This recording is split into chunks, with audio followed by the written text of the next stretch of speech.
Headline news વિકાસ વેદના હોટલના બાંધકામ માટે ભરૂચ અંકલેશ્વર અર્બન ડેવલપમેન્ટ ઓથોરિટીની કોઈ પણ જાતની પરવાનગી લેવામાં ના આવતા ગડખોલ પાટિયા પાસે આવેલ હોટલ રિવેરા ગ્રીનને બોર્ડના અધિકારીઓ દ્વારા સીલ કરવામાં આવી છે.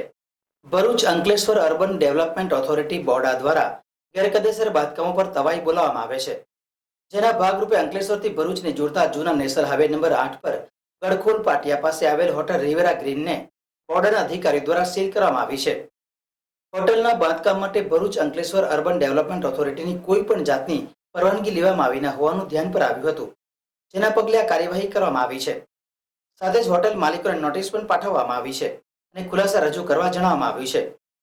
ભરૂચ અંકલેશ્વર અર્બન ડેવલપમેન્ટ ઓથોરિટીની કાર્યવાહીના કારણે ગેરકાયદેસર બાંધકામ કરતા તત્વોમાં ફફડાટ ફેલાયો છે.